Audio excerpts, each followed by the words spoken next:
Subscribe करिए हमारे channel Target UP TET CTET को और बेल आइकन को दबाइए। हेलो फ्रेंड्स, मैं रेनू स्वागत करती हूँ आप सभी भावी अध्यापक एवं अध्यापिकाओं का आपके अपनी channel Target UP TET CTET में। दोस्तों, आज की इस वीडियो में हम आपके समावेशी शिक्षा के मोस्ट इंपोर्टेंट अगले उत्तरी क्वेश्चंस की सीरीज में क्वेश्चन नंबर 101 से पढ़ने वाले हैं और ये लास्ट पार्ट है। और यहाँ पर आज आपके सारे क्वेश्चन जो अगले उत्तरी है वो कंप्लीट हो जाएंगे। उसके बाद बहुविकल्पी क्वेश्चंस को भी मैं करा दूंगी। फर्स्ट पेपर ऑलरेडी मैंने कंप्लीट करा दिया है, सारे के सारे बहुविकल्पी, सारे के सारे अगले उत्तरी। तो आप सारे विषयों की वीडियोस की लिंक आपको डिस्क्रिप्शन बॉक्स कमेंट बॉक्स में मिल जाएगी, जाकर के वहां पर आप देख सकते हैं। तो क्वेश्चन नंबर 101 से स्टार्ट करते हैं। क्वेश्चन नंबर 101 है, अस्थि बाधित बच्चों की पहचान से संबंधित लक्षण लिखिए। विकृत नितंब, पांव पीड़ा, दैनिक क्रियाओं में समस्या आना, हाथ पैर या शरीर के किसी अंग का विकृत होना या मेरुरज्जु का वक्र होना। कुछ बच्चों के साथ दोस्तों होता है कि रीढ़ की हड्डी में कुछ प्रॉब्लम है, रीढ़ की हड्डी टेढ़ी है, या फिर वो देखने में गोलाकार आकृति की है, या फिर दोस्तों हाथ पैर या किसी भी अंग का विकृत होना, यानी कि हाथ पैर थोड़ा टेढ़े होना या किसी प्रकार से आपने देखा होगा ऐसे बच्चों के जिनके हड्डियों में कुछ ना कुछ प्रॉब्लम होती है, जिसकी वजह से जो दैनिक काम होते हैं उनके उसको करने में उन्हें प्रॉब्लम होती है। या किसी बच्चे के हाथ नहीं है, पैर नहीं है, ऐसे बच्चे भी इसी में आते हैं। तो अस्थि बाधित बच्चों की क्या पहचान है, यही यहाँ पर पूछा है। तो कुछ इस तरीके से ही आपको यहाँ पर बताना कि उनके पांव फिरे होते हैं, हाथ पैर या शरीर का कोई भी जो अंग होता है वो विकृत होता है, और जो रीढ़ की हड्डी होती है वो वक्र होती है। ये सब पहचान होती है, ठीक है। अस्थि बाधित बच्चों की, अस्थि का मतलब क्या होता है आप लोगों को पता है? अस्थि मतलब क्या होता है? हड्डी होता है ना। आगे बढ़ते हैं, क्वेश्चन नंबर 102 पर आते हैं। असुविधा संपन्न समूह के अंतर्गत किस समूह के बच्चे आते हैं? ऐसे बच्चे जो सुविधा से वंचित होते हैं तो उन्हें हम असुविधा संपन्न समूह कहते हैं। और इसमें अनाथ बच्चे आते हैं, जिनकी कोई देखभाल करने वाला नहीं होता, श्रमिकों के बच्चे आते हैं, श्रमिक आते हैं, या निर्धन बच्चे आते हैं। क्वेश्चन नंबर 103 है, अपवंचित बालकों से क्या अभिप्राय है? तो अपवंचित, वंचित मतलब किसी भी चीज का लाभ न प्राप्त कर पाना, ठीक है। तो अपवंचित बालकों से क्या अभिप्राय है? तो अपवंचित बालक वे बालक होते हैं जिन्हें वे सुविधाएं नहीं मिल रही होती हैं जो उन्हें मिलनी चाहिए, अथवा जो उनकी श्रेणी के अन्य साथियों को मिल रही हो। उदाहरण के लिए आर्थिक, सामाजिक, सांस्कृतिक सुविधाओं से वंचित बालक तथा भाषा, धर्म, जाति, क्षेत्र, वर्ग, लिंग के कारण अपवंचित छात्र इसी श्रेणी में आते हैं। तो आपको समझ में आ गया होगा, अपवंचित बच्चे वे बच्चे कहलाते हैं जिन्हें समाज में वो सुविधाएं नहीं मिल रही होती हैं जिन सुविधाओं के वो हकदार हैं। उनके साथियों को मिल रही होती है लेकिन उनको नहीं मिल रही होती हैं। तो ये सब जो चीजें हैं, इसमें भाषा, धर्म, जाति, क्षेत्र, वर्ग, लिंग ये सारे कारण होते हैं, ठीक है।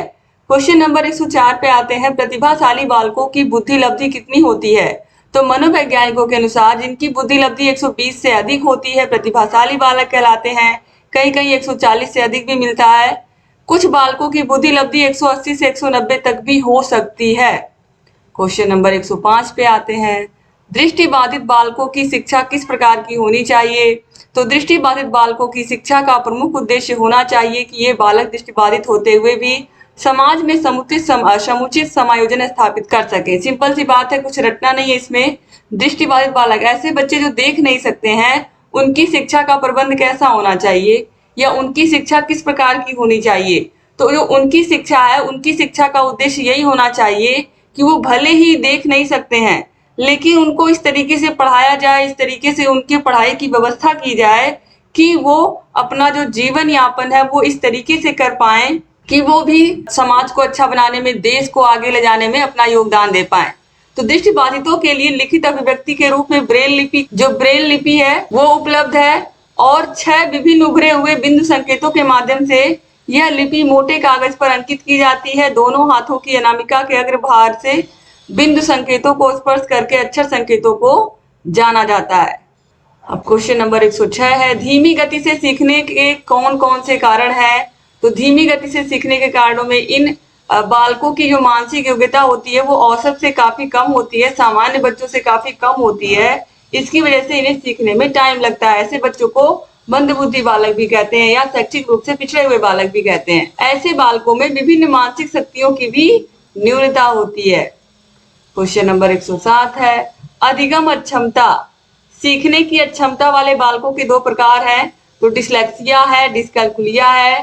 ये सब क्या है? ये डिसलेक्सिया पठन संबंधी विकार है, और डिसकैल्कुलिया गणित संबंधी गणित सीखने में जो प्रॉब्लम आती है उसके लिए हम डिसकैल्कुलिया का इस्तेमाल करते हैं। ये सारे क्वेश्चन देखिए 2018 में पूछे हुए हैं। क्वेश्चन नंबर 108 है, पर्यवेक्षण के कोई दो प्रकार बताइए। तो संशोधनात्मक और निरोधात्मक 2018 में पूछे हुए प्रश्न है। ये सब बहुत इंपॉर्टेंट है दोस्तों। आप हमें इंस्टाग्राम पर भी फॉलो कर सकते हैं, ये हमारी आईडी है। और अगर आपको कोई भी समस्या आ रही है तो आप इस नंबर पर कांटेक्ट करके भी हमसे पूछ सकते हैं। क्वेश्चन नंबर 109 है, विद्यालय पर्यवेक्षण का क्षेत्र बताइए। तो विद्यालय पर्यवेक्षण क्षेत्र काफी विस्तृत है। इसमें विद्यालय का प्रबंधन, भवन तथा कक्षा कक्षों से संबंधित मानक, खेल का मैदान का आकार, छात्रों की संख्या एवं कोर्स के अनुसार कक्षा कक्षों की संख्या, प्रयोगात्मक प्रयोगशालाओं की स्थिति, शिक्षक एवं छात्र अनुपात आदि शामिल होते हैं। दोस्तों, जो पर्यवेक्षण होता है, सिंपल सा स्कूल में देखा जाता है कि स्कूल का प्रबंधन किस प्रकार का है, उसके भवन के में जो कक्षा कक्ष है वो संबंधित मानक के अनुसार है कि नहीं है। इसके अलावा स्कूल में खेल का मैदान है कि नहीं, अगर है तो वो साफ सुथरा है कि नहीं, छात्रों की संख्या कितनी है, ये सारी चीजें, स्कूल में प्रयोगशाला की क्या स्थिति है, और शिक्षक छात्र अनुपात ठीक है या नहीं है। तो ये सारी बातें विद्यालय पर्यवेक्षण में शामिल की जाती हैं। ये भी पूछा हुआ प्रश्न है 2018 में। क्वेश्चन नंबर 110 पर आते हैं, डाइट के कोई दो उद्देश्य लिखिए। तो जो डाइट है, अनौपचारिक शिक्षा केंद्रों के अनुदेशकों एवं पर्यवेक्षकों के लिए सेवा पूर्व प्रशिक्षण की व्यवस्था करता है, शिक्षक प्रशिक्षण संस्थानों को निर्देश देता है। तो डाइट के ये सारे कार्य होते हैं। क्वेश्चन नंबर 111, निरीक्षण प्रणाली में सुधार के कोई दो सुझाव दीजिए।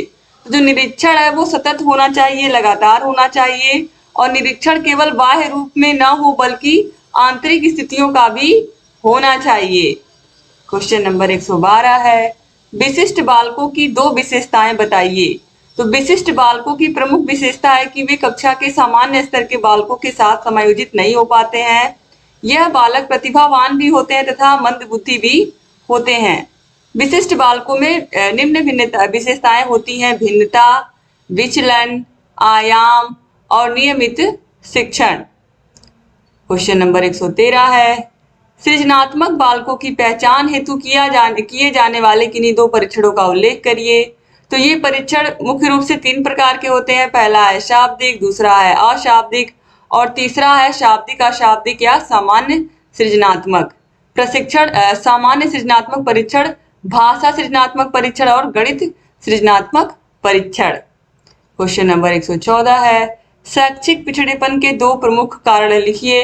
तो शैक्षिक पिछड़ेपन के दो प्रमुख कारणों में पहला है निम्न सामान्य बुद्धि, और दूसरा है परिवार का वातावरण। यानी कि कोई बच्चा शैक्षिक रूप से क्यों पिछड़ा हुआ है, पढ़ाई लिखाई में क्यों पीछे है, तो हो सकता है कि उसकी जो सामान्य बुद्धि हो वो निम्न हो, और हो सकता है उसके परिवार का जो वातावरण है वो अच्छा ना हो। ये भी एक कारण हो सकता है। उसके परिवार में कलह चलता हो या आपस में लड़ाइयाँ होती हो परिवार में, माता पिता के बीच में।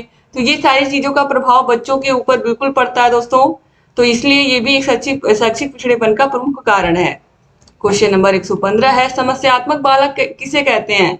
तो समस्यात्मक, जैसे ही समस्यात्मक बालक देखोगे आपको दिमाग में आना चाहिए चोरी करने वाले बालक, झूठ बोलने वाले बालक, हिंसा करने वाले बालक, या दूसरों को धमकाने वाले, डराने वाले बालक, ये सब समस्यात्मक बालक कहलाते हैं। तो समस्यात्मक बालक वे होते हैं जिनका व्यवहार गंभीर रूप से असाधारण होता है और जिससे स्कूल वाले भी परेशान होते हैं, समाज वाले भी परेशान होते हैं और घर वाले भी परेशान होते हैं।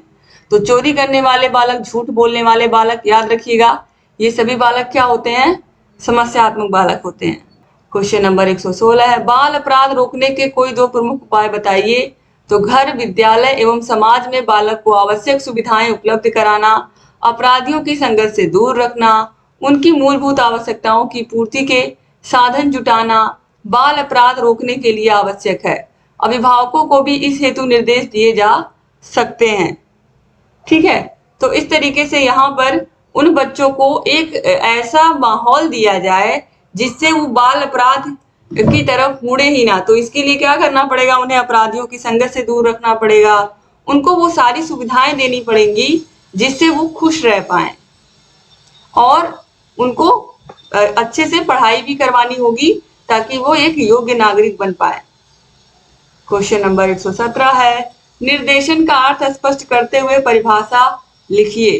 तो निर्देशन एक व्यक्तिगत कार्य होता है जिसके द्वारा छात्रों को उनकी समस्याओं का समाधान करने के लिए प्रेरित किया जाता है। निर्देशक समस्याओं का समाधान खुद नहीं करते हैं, बल्कि ऐसी विधियां बताते हैं जिससे उनका प्रयोग करके बालक इन समस्याओं को स्वयं सुलझा सकता है। तो निर्देशक का काम क्या होता है? बच्चे का मार्ग प्रशस्त करना, उसको समस्या के समाधान के लिए प्रेरित करना। और निर्देशक समस्याओं का समाधान खुद नहीं करते हैं, बल्कि ऐसे विधियां बताते हैं, ऐसे तरीके बताते हैं, ऐसे मेथड्स बताते हैं जिनका प्रयोग करके बालक अपनी समस्याओं को खुद सुलझा लेता है। क्वेश्चन नंबर 118 है, अपवंचन क्या है? तो अपवंचन वह स्थिति है जब व्यक्ति को अपनी न्यूनतम आवश्यकताओं की पूर्ति संभव दिखाई नहीं देती है और वह जीवन की अनिवार्य आवश्यकताओं की पूर्ति में भी स्वयं को असमर्थ पाता है। तो अपवंचन मतलब सुविधाओं से वंचित व्यक्ति, जिसको समाज में जो सुविधाएं मिलनी चाहिए वो नहीं मिल पाती हैं, और वह जो व्यक्ति होता है उसके आसपास के लोगों को तो वो सुविधाएं मिल रही होती है, उसी के साथियों को, लेकिन उस व्यक्ति को नहीं मिल रही होती हैं। तो वह जीवन की अनिवार्य आवश्यकताओं की पूर्ति में भी अपने आप को असमर्थ पाता है। यानी कि जो अनिवार्य आवश्यकताएं जीवन की होती है वो क्या होती है? रोटी, कपड़ा और मकान होती हैं, लेकिन उनको भी प्राप्त करने में वो व्यक्ति जद्दोजहद करता है, बहुत संघर्ष करता है। क्वेश्चन नंबर 119 है, एक अध्यापक दृष्टिबाधित बच्चे की पहचान कैसे करेगा? एक अध्यापक ये कैसे पता लगाएगा कि जो उसके सामने बच्चा है वो देख नहीं पाता? तो दृष्टिबाधित बच्चे या तो अपनी दृष्टि खो चुके होते हैं या उनकी आंखों से लगातार पानी बहता है और वे अपनी आंख बार बार मलते हैं। इनकी आंखों में लालिमा होती है और तथा आंखों का आकार अन्य बालकों से भिन्न होता है। इन लक्षणों के आधार पर हम दृष्टिबाधक बच्चे को आसानी से पहचान पाते हैं। क्वेश्चन नंबर 120 है, समावेशी बालक किस प्रकार के होते हैं? तो समावेशी बालक वे बालक होते हैं जो या तो शारीरिक एवं मानसिक रूप से सामान्य बालकों से भिन्न होते हैं या प्रतिभाशाली होते हैं और औसत बालकों से अलग होते हैं। क्वेश्चन नंबर 121 है, योग्य परामर्शदाताओं द्वारा किसी दूसरे व्यक्ति को दी जाने वाली सहायता निर्देशन कहलाती है। यह परिभाषा किसकी है? तो ये परिभाषा क्रो एंड क्रो ने दी है। क्वेश्चन नंबर 122 है, शैक्षिक रूप से पिछड़ेपन को कितने भागों में बांट सकते हैं? तो शैक्षिक रूप से पिछड़ेपन को हम दो भागों में बांट सकते हैं, सामान्य पिछड़ापन और विशिष्ट पिछड़ापन। क्वेश्चन नंबर 123 है, आंशिक रूप से अक्षम बालकों को कितने भागों में बांटा जा सकता है? तो दृष्टि बाधित, श्रवण बाधित, वाक दोष और अस्थि बाधित। क्वेश्चन नंबर 124 है, निर्देशन एवं परामर्श दोनों पर्यायवाची शब्द नहीं हैं। परामर्श निर्देशन में समाविष्ट है। परामर्श की प्रक्रिया में साक्षात्कार एवं मूल्यांकन का प्रयोग साधन के रूप में होता है। यह कथन किसका है? तो यह कथन हम्फ्री और ट्रेक्सलर का है। आगे बढ़ते हैं क्वेश्चन नंबर 125 पर, डायट के दो विभागों के नाम लिखिए। तो पहला है शैक्षिक प्रौद्योगिकी विभाग, दूसरा है नियोजन तथा प्रबंधन विभाग। 2018 में पूछा हुआ प्रश्न है। क्वेश्चन नंबर 126 है, परामर्श की कोई एक परिभाषा लेखक के नाम सहित लिखिए। तो एविंसन के अनुसार परामर्श दो व्यक्तियों के संपर्क की उन सभी स्थितियों का समावेश करता है जिनमें एक व्यक्ति को उसके स्वयं के एवं वातावरण के बीच प्रभावकारी समायोजन प्राप्त करने में सहायता की जाती है। तो याद रखिएगा, जो परामर्श होता है उसमें दो ही व्यक्ति होते हैं, एक व्यक्ति जो परामर्शदाता होता है और दूसरा परामर्शग्राही होता है। यानी कि एक व्यक्ति जो परामर्श दे रहा होता है, दूसरा जो लेने वाला होता है। क्वेश्चन नंबर 127 है, मंद बुद्धि बालकों के शिक्षक के दो गुण क्या होने चाहिए? तो सबसे पहले उस टीचर को ट्रेनिंग अच्छे से मिली हो, वो प्रशिक्षित हो। दूसरा, उसके अंदर धैर्य होना चाहिए, पेशेंस होना बहुत जरूरी है, क्योंकि अगर पेशेंस नहीं रहेगा तो फिर बच्चों को आप देख नहीं पाओगे, खासकर छोटे बच्चों को। 2019 में पूछे हुए प्रश्न है। अब यहाँ पर आप देखिए क्वेश्चन नंबर 128 है, प्रतिभाशाली बालक की एक परिभाषा बताइए। तो प्रेम पसरीचा के अनुसार प्रतिभावान बालक वह है जो कि सामान्य बुद्धि की दृष्टि से श्रेष्ठ प्रतीत हो, अथवा वह है जो उन क्षेत्रों में जिनका अधिक बुद्धिलब्धि से संबंधित होना आवश्यक नहीं है, उच्च कोटि की विशिष्ट योग्यताएं रखता है। क्वेश्चन नंबर 129 है, बिने ने साइमन के सहयोग से सर्वप्रथम कब बुद्धि परीक्षण तैयार किया था? तो 1905 में किया था। ये मैं पहले भी आपको बता चुकी हूँ कि बिने साइमन परीक्षण 1905 में हुआ था। क्वेश्चन नंबर 130 है, रेविन्स प्रोग्रेसिव मैट्रिक्स क्या है? तो रेविन्स प्रोग्रेसिव मैट्रिक्स परीक्षण में अनेक मैट्रिसेस हैं जो एक दूसरे से अधिक कठिन होती हैं। यह रेखा गणितीय आकृति और डिजाइन में होती हैं। 1956 के परीक्षण में संशोधित संस्करण में 5 भाग हैं, प्रत्येक भाग में 12 पद हैं। क्वेश्चन नंबर 131 है, दो बुद्धि परीक्षणों के नाम लिखिए। तो आर्मी अल्फा टेस्ट और army beta test. Army alpha test पढ़े लिखे लोगों पर होता है, इसीलिए इसको शाब्दिक कहते हैं। आर्मी बीटा शब्द पढ़े लिखे लोगों पर नहीं होता है, तो इसे हम आर्मी बीटा परीक्षण यानी कि अशाब्दिक परीक्षण कहते हैं। क्वेश्चन नंबर 132 है, परामर्शदाता के 4 गुण बताइए। जो परामर्श देने वाला व्यक्ति होता है उसके अंदर क्या गुण होने चाहिए? तो पहला है उपबोध की समस्याओं को समझकर उनसे मुक्ति दिलाने में मदद करना, यानी कि सामने वाले की समस्या को समझ करके अच्छे से उसको उस समस्या से आजादी दिलाना। उसे ऐसे उपाय बताने चाहिए जिससे उसकी शैक्षणिक उपलब्धि में वृद्धि हो सके। अगर कोई बच्चा है तो उसको इस तरीके से उपाय बताना है कि उसको पढ़ने में और अच्छा हो पाए। अपने साथी छात्रों से उनके संबंध किस प्रकार अच्छे रहें, इस कार्य में परामर्शदाता से अच्छी सलाह लेनी चाहिए। उनके व्यवहार में क्या वास्तव में कुछ कमियां हैं, इसका सही आभास उन्हें कराना चाहिए। अगर सामने वाले के व्यवहार में कमी है तो परामर्शदाता का ये दायित्व है कि उस व्यक्ति की कमियों को भी बताए। क्वेश्चन नंबर 133 है, परामर्श प्रक्रिया के प्रमुख अंग बताइए। तो परामर्श के लक्ष्य, उपबोध एवं परामर्शदाता 2019 में पूछा हुआ प्रश्न है। ठीक है, अब इसके बाद देखिए यहाँ पर दूसरे शब्दों में यहाँ पर हम देखेंगे, दूसरे शब्दों में कहा जा सकता है कि परामर्शदाता एवं उपबोध के सामाजिक, धार्मिक एवं राजनीतिक परिवेश में जो मूल्य एवं आदर्श प्रचलित होंगे उनके अनुसार ही परामर्श के लक्ष्यों का निर्धारण होगा। क्वेश्चन नंबर 134 है, सृजनात्मकता के प्रमुख तत्व बताइए। तो ये बहुत बहुत इंपॉर्टेंट प्रश्न यहाँ पर आया है। तो मौलिकता, प्रवाह क्षमता, लचीलापन, विस्तार क्षमता, पुनः परिभाषीकरण और समस्या की अनुभूति 2019 में पूछा हुआ प्रश्न है। क्वेश्चन नंबर 135 है, मंद बुद्धि बालकों की बुद्धि लब्धि कितनी होती है? तो 25 से 70 के बीच भी मान सकते हैं हम, या हम कह सकते हैं 90 से कम के जो होते हैं वो बच्चे भी मंद बुद्धि बालक की श्रेणी में ही आते हैं। तो दोस्तों अगर इस तरीके का प्रश्न आता है एग्जाम में तो यहाँ पर 90 की जगह आपको सिर्फ इतना लिखना है कि जो मंद बुद्धि बालक होते हैं उनकी बुद्धि लब्धि 70 से कम होती है। ठीक है, 70 से कम के जो भी बच्चे होते हैं उन्हें हम मंद बुद्धि की श्रेणी में रखते हैं। तो 70 से कम आपको लिखना है। क्वेश्चन नंबर 136 है, निर्देशन के 2 उपकरण बताइए। तो पहला है साक्षात्कार और दूसरा है प्रश्नावली। क्वेश्चन नंबर 137 पर आते हैं, an enriched curriculum for rapid learners पुस्तक के लेखक कौन है? तो ये कौन है? लता और एस हॉलिंगवर्थ। फिर है question number 138, educational and vocational guidance का लेखक कौन है? तो एस के कोचर। 2019 में ये सारे प्रश्न पूछे हुए हैं। क्वेश्चन नंबर 139 है, सामान्य बच्चों की बुद्धि लब्धि कितनी होती है? तो ये बहुत ही आसान सा प्रश्न है, 90 से लेकर 110 के बीच में होती है। क्वेश्चन नंबर 140 है, प्रतिभाशाली बच्चों की बुद्धि लब्धि कितनी होती है? तो 140 से अधिक होती है, कहीं कहीं 120 भी मिल जाएगा, तो कंफ्यूज मत होइएगा। तो इस तरीके से यहाँ पर सारे के सारे अतिलघुत्तरी क्वेश्चन कंप्लीट कर लिए आप लोगों ने। उम्मीद करती हूँ कि अतिलघुत्तरी क्वेश्चंस आपको समझ में भी आए होंगे, अच्छा भी लगा होगा पढ़ करके। तो दोस्तों अगर अच्छा लगा तो वीडियो को शेयर करिएगा अपने कॉलेज के फ्रेंड्स के ग्रुप में, और आपको सारे विषयों के मास्टर क्लास की लिंक, सारे विषयों के क्लासेस की लिंक, सारे विषयों के प्रीवियस ईयर क्वेश्चन पेपर्स की link description box, comment box में मिल जाएगी।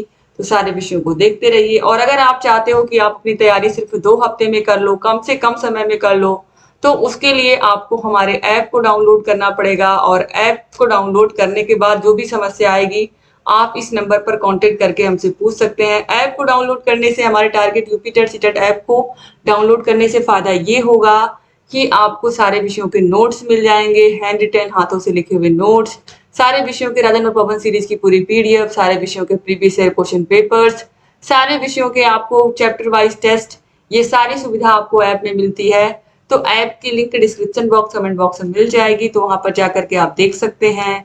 और अगर चैनल को सब्सक्राइब नहीं किया तो प्लीज सब्सक्राइब भी कर दीजिए। Thank you so much video को पूरा देखने के लिए एक बार आप सभी का। चैनल से बने रहिए। आगे अगली वीडियो में दोस्तों मिलते हैं वो वैकल्पिक क्वेश्चंस के साथ।